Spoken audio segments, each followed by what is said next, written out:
1990. January 1990. January 1990. Infobiuras in the Augstjaušos tarybas. Yeah, pretty a long time ago. So, and now you came for a very special reason, and I would like to start our conversation. Why did you come this time to Lithuania? So I've come to launch my new think tank, which is called the Baltic International Security Centre. And it has a very simple message: be more Baltic. And that is a message mainly for the countries of the Old West, who think that we have a security problem in the Baltic. We don't. We have security answers in the Baltic. You see things that we don't see, you understand things we don't understand, and you do things that we don't do.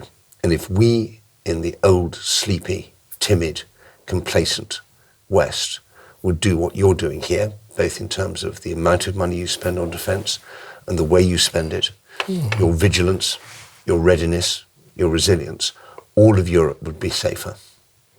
Do you think that you will include, your analysis will include the experience of Poland, Finland? Poland and Finland are very interesting countries, and we have a lot to learn from them. But my particular interest is what I call the B3. And I think the Poles can speak for themselves. Sometimes they speak so well for themselves that other voices don't get heard. Yep. And the Finns don't like talking about their security at all. I sometimes feel they have the reluctance they show when I ask them about their national security is almost pathological. It's as if I'm asking them about their bowel movements or something deeply personal. But the Baltic story is a good one, and we need to tell it. I also want to push back against the ridiculous myth-making and recycling of Kremlin talking points that we see in the Western media. I don't hear people saying Helsinki's next. I don't hear people saying Warsaw's next. I hear a lot of people saying Narva is next. And it's not. It's an insult to the Baltic states to treat them as just empty territory on a map. These are real countries with real people and real hopes as well as real fears and real capabilities. And you know what it's like to be occupied, and you will stay awake to make sure that it doesn't happen again. If there's any sign of Russian troop concentrations, which there aren't, either on your eastern border or in Kaliningrad, stuff will happen. You will call in reinforcements, you'll mobilize if necessary. So the idea that Russia could come in and just take a piece of land in the Baltic is nuts. And I want to push back very hard against that.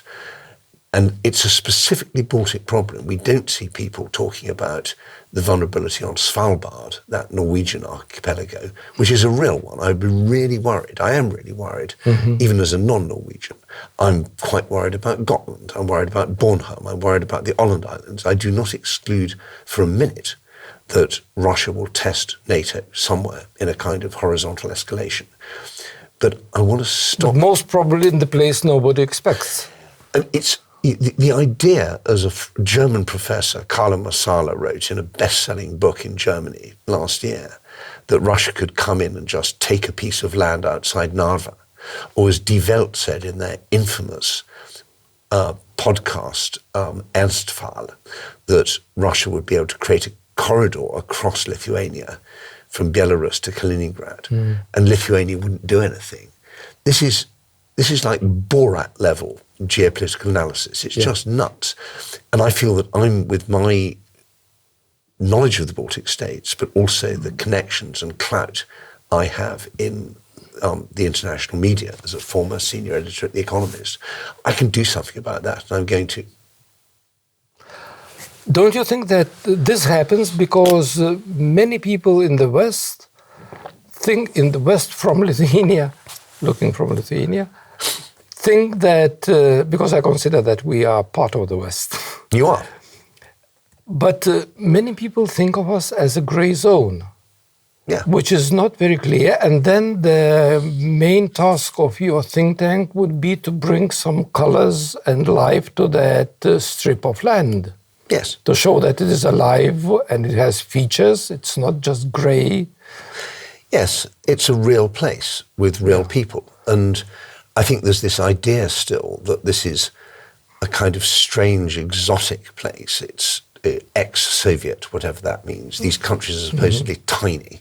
I always remind people that Lithuania, in its land area, is 28% the size of 28% of Britain's land area.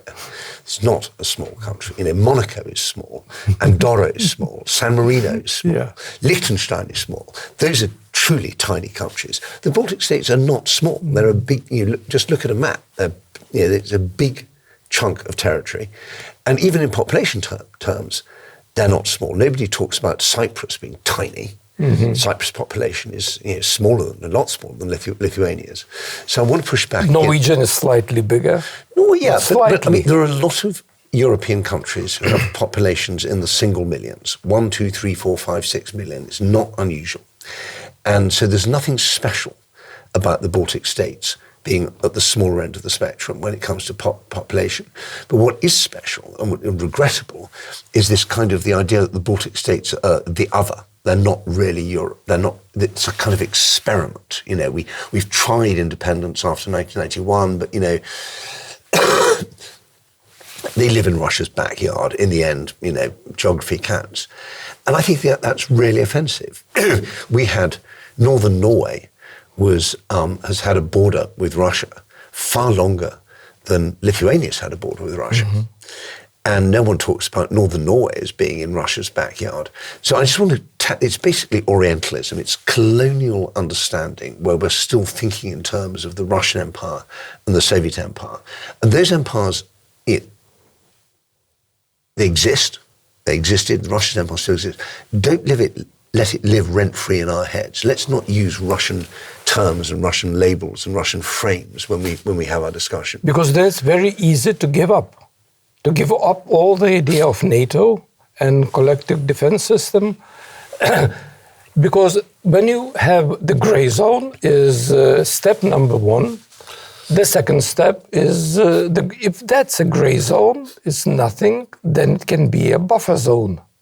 Yes, and it belongs to nobody. But I urge you not to use this phrase, grey zone, because by repeating the phrase, you are to some extent legitimizing it. And no. And so I think I'm trying to attach it to the concept of buffer zone. Yeah, well, because not long ago we had a big scandal in Lithuania. We felt really insulted by Mr. Stoltenberg, who is Norwegian and his country also has a border with Russia. But he never considered that Norway could be a buffer zone. Yeah. Not at all. If the Norwegian... But in his memoirs, he was describing that he spoke to Lavrov that there is a possibility to discuss creation of buffer zone. But I would point out to you that if there had not been such a reaction in the Baltic states, nobody would have ever read or talked about Stoltenberg's memoirs. And one of the big points I want to make about national security messaging is that you don't have to react to everything. Now, for the last year, the whole of 2025, Russia conducted a major campaign against Finland. They had desecration of war cemeteries. They had numerous lawsuits in Kaliningrad for supposed war crimes committed during the continuation war. They had all sorts of stunts on the border, stunts inside Finland. They finished up with a Czarna kniga, a black book of Finnish crimes against humanity. And do you know what the Finnish reaction was? Finnish-style reaction. Nothing. Silence, yeah. And when Elina Valtonen, the Finnish foreign minister, came to the Snow meeting this year, I listed all these things. I said there was no Finnish reaction. My question is, would you recommend this Finnish message discipline to your Lithuanian hosts? And do you know what she said? First of all, long, uncomfortable Finnish silence. And then she said, you know, Russia does lots of things, but we're pretty busy being the happiest country in the world. Next question. So one of the weaknesses... But you see, but when you keep silent, it looks like you agree with all those accusations. Well, you make that... Yeah, there's always a downside, but my analysis is that on the whole, in the last year, we have seen more damage done to the Baltic states' image by the Baltic states themselves than by the Russians. What the Russians have learnt is you can chuck a small rock in the pond and the Baltics turn it into a tsunami. And we've had two big examples of this in Estonia. One was the little green men on the Estonian border, this strange little piece of territory they have called the Satsasaba, the Satsabut, where 8 Russian men, unarmed, in military-looking uniform, stand across a road for about 5 minutes and get photographed. And it becomes a global news story that little green men are on the Estonian border. Russia didn't do that. Estonia did that to themselves. Same with the so-called Narva People's Republic. 15 minutes on the internet, I reckon it cost to create the Narva People's Republic. It's a joke. And it became, this is Donbass coming to Narva. So I want to try and help where I can in capacity building with making sure we react, or you react, to the things that you need to react to. But sometimes the best reaction is not to react. But I think they are doing this, maybe exaggerating, just to be like a wake-up call. I don't like the metaphor of a wake-up call because I had teenage children for a long time, and I know that when you have a wake-up call and you hear heavy footsteps around the house, sound of the plumbing working, and you think that's good, they're awake, and then you go off and make your coffee or something, you come back and there's silence, and you go upstairs, and there's a sound of happy teenage snoring. So I think this whole metaphor of a wake-up call is wrong. It's not we are always partly asleep and we are always partly awake, and we shouldn't use this metaphor of a wake-up call. It's much better to focus on actually doing things. Because when it's serious, then it doesn't work. Well, the best response to these provocations is to do and not to talk. And there was a great slogan in the Lithuanian emigration community, emigration in the 1980s, which was, daugiau, mažiau kalbos, daugiau darbo, yes.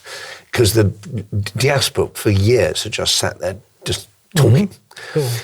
I'm much more interested in how many members does the Lithuanian Riflemen's Union have? How many more members could it have? How well prepared is Lithuania for a disaster? Do you have bottled water in every house? Do you have evacuation plans? There's so much we can actually do right now, starting today, instead of which we sit there looking on the internet and worrying about what some crazy Russian has said about us 1,000 miles away. And that's nuts. So I feel almost that Russia is hypnotizing the Baltic states with these psyops, creating this sense of helplessness. And it's undermining the vitally important image you have in the West as stable, successful, innovative democracies. You don't want to be seen by investors, by trade partners, by your allies as a kind of, on the edge of a war zone. You should be like you should be like Finland. So I think there's a real problem that you create a kind of doom loop where you have geopolitical stress, which is undoubtedly there, creates political agitation, which then shapes foreign perceptions. And foreigners start thinking, well, there must be a crisis because they're all complaining about it. Then they think, well, maybe I don't want to trade and I don't want to invest. Then you have stress on the economy. Then you have more public uncertainty and more stress in the society, and then there's more for Russia to work with. And actually, at the moment, and I bet this will come as a big surprise to your listeners, your viewers, do you know that Lithuania borrows at the same rate as France at the moment? Yep. No problem at all in borrowing. Same rate as Slovenia. You first went to the capital markets, what? I think people don't realize how serious it is. No. Well, it's borrowing rate. It's a very, very... I mean, I'm not in favour of borrowing, but if you've got to borrow, it's much better to borrow cheaply than to borrow expensively. And there are many countries that would love to be able to borrow, and my country would love to be able to borrow as cheaply as Lithuania does. So your debt issues are oversubscribed. People are queuing up to buy your sovereign debt. They're queuing up to buy your commercial debt. I have a big report. One of the first things my think tank has done is a big report which comes out tomorrow, Monday, called the Baltic Barometer. And we are looking at this extremely strong financial environment. Not just that you're very creditworthy, but actually investment. In the 4 years since the full-scale invasion, you've had more investment in Lithuania from abroad than you had in the 4 years before the invasion. I think 99 out of 100 Lithuanians don't know that. You stop them on the street and they say, oh, foreign investment stop because no one wants to invest here. Not true. So let's look at the facts and tell the factual story about the things we want to talk about, and don't let Russia dictate what we say about ourselves. Mm-hmm. But it is sometimes the things happen that really physically happen. They are not imagination. Like you mentioned these green men taking photos. But I wanted to talk a bit about the balloon case, which happens, which continues happening in Lithuania, and we have no weapons to fight with that. The airport is closing now and then. It doesn't make the investors very happy because they are not very sure if they are going to land here or no with every flight. And what I didn't like that the balloon story, which is about smuggling cigarettes, was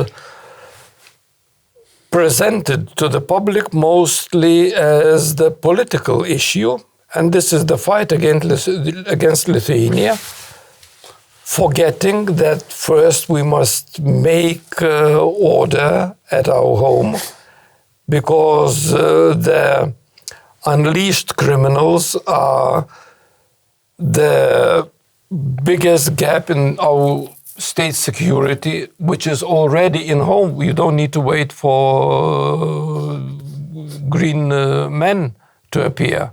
You have them already here. Well, you're absolutely right. And I think, I mean, first of all, I take the balloons very seriously. And that's something that is well worth talking about. It's too easy just to blame it on Belarus. It's absolutely clear the balloons come from Belarus, and Belarus is a hostile state, and you should be looking for ways. Yeah, Belarus is the country which allows. They allow to do that. So one aspect of this is the geopolitical deterrence. Where is our deterrence in the sub-threshold space? We have deterrence once it comes to armed conflict. We have missiles that can hit deep inside Russia. You know, the Polish JASM, for example. We have the HIMARS. We have all sorts of ways of hitting Russia very hard once it comes to war. We're much less good at deterring Russia or Belarus when it's below the threshold of armed conflict. We have the press release, that mighty weapon. We have the diplomatic expulsion, almost impossible now because there's almost no one left to expel. Mm-hmm. And we can put on economic sanctions, which we love doing until they actually hurt us too, and then we don't want to do them. But we need, I think, and this is not just for Lithuania, this is for all of NATO, we need to develop escalation responses in the sub-threshold space, which really hurt Russia and really hurt Belarus, so that the next time the balloons come over, we do something to them they really don't like. And we can talk a bit later on, if you want, about what that might be. But I also think that this works because you have a criminal market in smuggled cigarettes. Yep. And the Lithuanians, who I'm sure are extremely patriotic, would never, if a little green man appeared in their garden, they would shoot them or hit them over the head, and they love their country. They're just not quite prepared to pay tax on the cigarettes. Yeah, and after hitting, they will sit down and smoke the smuggled cigarette. Yeah, and so we need to explain that you are damaging Lithuania's national security. Laidos pilna apimtim ir didžiulio archyvo ieškokite Patreon arba Substack arba Contribui kanale, kuris taip ir vadinasi Algis Ramanauskas.